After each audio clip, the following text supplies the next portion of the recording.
Alright, good Erev Shabbos, everybody. Let's learn a shtickle gur Aryeh from the Heilige Seite of the Maharal in Prague. Schusi Galenu, Parshas Bechukosai, Leviticus 26, verse 34. Well, let's read the verse.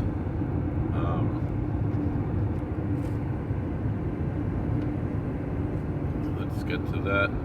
Az titzeh haaretz et es shabseiseho goyim shamo vatem be'eretz oivechem az tishbas haaretz v'yirtzos es shabseiseho. It says, then the land will be paid back for the Sabbaths, the sabbatical years, all the days that it's in ruin and desolation, and you're in the land of your enemies. Then the land will rest, and it will pay back for the Sabbaths that it missed, the sabbatical years. So let's see, Rashi, as tirtze tefayis es kasa mokim shekoas al shmitoiseha. So the verse seems to be referring to the land, that the land is seeking requital. But the way that the Rashi learns it is that it's going to satisfy and calm down the anger of God, because God is angry for the failure to observe sabbatical years. So let's see what the Zayda, the Maharal is saying. Perish ki lashon tirtza hu lashon piyus. This term of tirtza, which is related to the word ratzon, goodwill, that it's going to satisfy the goodwill, is a term of piyus. Piyus means there's a better word for it when you try to calm someone down when they're angry at you. There's a good word for it. I don't remember offhand. I'm a little bit tired today.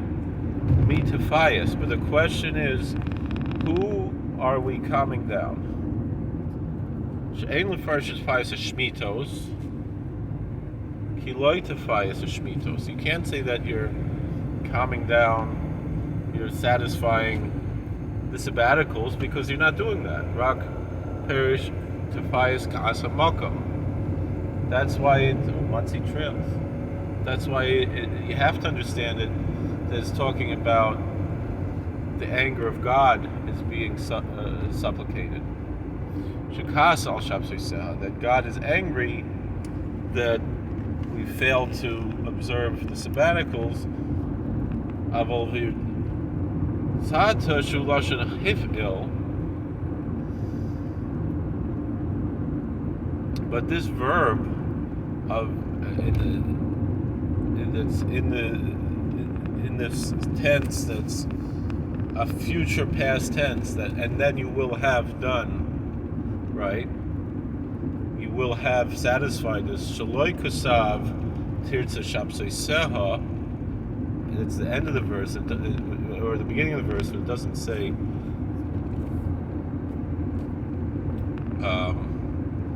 You're going to satisfy the Sabbaths, the sabbaticals. It says l'melech shabseiseha. That's you're going to satisfy the king, who is the king over the Sabbaths, her Sabbath, the land Sabbath. Shu poil yotzei l'shlishi. That is a verb that is in the third person. Sha'aretz tefayas as a shmitos. The land will calm down the anger of the sabbatical years, lamelech, to the king, to God. Zepol yotzei shlishi. That's a verb that's in the tense of a third person. Sheyu hashmitos merutzos lamelech. Means that the sabbaticals will be satisfying to the king. Pol yotzei l'shlishi. Again, a verb directed toward the third person.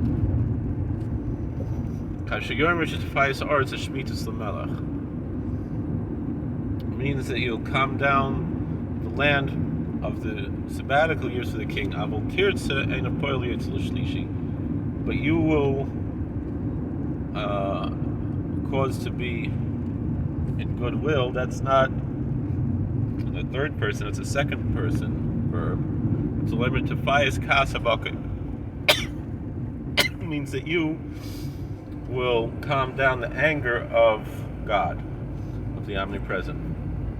That's not a third person verb. Rak pol yoitzel sheni. It's only a second person verb. Shatirtza kasamokim, that you're going to calm down and satisfy the anger of God. For aim perish ki tafayis kaasamokim pol yoitzel shlishi. However, the Re'aim understands that to actually be a third person verb. V'loi yidati beisa inyan hu pol yoitzel shlishi. With the Heilige Gezayt Maharal, who's always disagreeing with their aim, says, I don't know how that could be understood as a third-person verb. When we look at this, and I know there's what's it called, the Derech HaChaim on this week's Derech HaChaim, I think is the Maharal on the Pirkei Avos. This week's parak says that Golus Bala Olam Hashmotas Haaretz, that one of the reasons why Golus comes to the world is, as it says in this week's Parsha, is the failure to keep the Shemitah. So it shows how important it is to observe the Shemitah, the sabbatical year. That and that's and to me, I always feel like those who encourage the various heterim around Shemitah, like the heter mechira, things like that, and other heterim, they don't realize that it's a siman that it's not time yet. It's a sign that the eschaton has not been reached, and it's premature. If it was already a fulfillment of the eschatology, we would not have to worry about Shemitah. It wouldn't be difficult to keep Shemitah.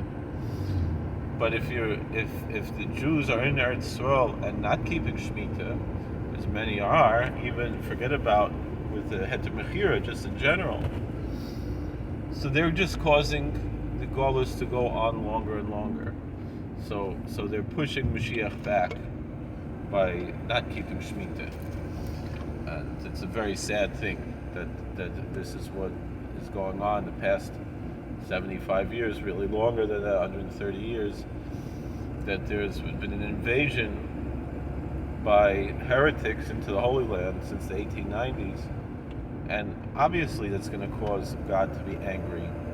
And we see, some 50 years later, that anger was expressed in the way, like we read in this week's Parsha, horrific ways. And we don't want that anger, but we're in a very scary world, and we're coming back close to these types of things again, God forbid. So we have to do tshuva now, before it's too late. I don't know if it means Mashiach's coming, this, that. We don't know at the end. But the one thing we do know is we have to do tshuva. And we pray and hope that God should have mercy on us, even though we don't deserve it. None of us deserves a blessing. And I myself deserve plenty of, chas v'sholom, but I don't want it. I just want to be able to, like the tzaddikim say, in Tehillim it says in Psalms, Asher yisher shetisrenu kol v'taraschus lamdenu. Happy is the man that God chastises and he learns from his Torah. And the tzaddikim, including Yismach Moshe, other tzaddikim, explain that if you learn the Torah, we read the Tochacha tomorrow, we should be yotzei with that, and not have to actually physically experience this. I remember a friend of mine, he pointed out that the Chofetz Chaim said that we know that the Milchamas Gog and Magog will be a spiritual war and not a physical war, and the proof of it is how much people think that that's not that big of a deal. you should be more worried of a spiritual war than a physical war, because the spiritual war, talking about eternity. And the fact that people are more afraid of a physical war than a spiritual war shows that that's what we need, is a spiritual war. And I think we're already living through a lot of that. The kinds of things that we're seeing today in the world, we didn't imagine it even 5 years ago or 10 years ago, how depraved the world has become. The spiritual battle is going on in the world. And it's just gotten worse and worse and worse. So God should have mercy on us and protect us and save us. And like I said, we're going to go to shul tomorrow, and we're going to hear the Tochacha. We should be Yotzei and be ready for Kabbalah Torah.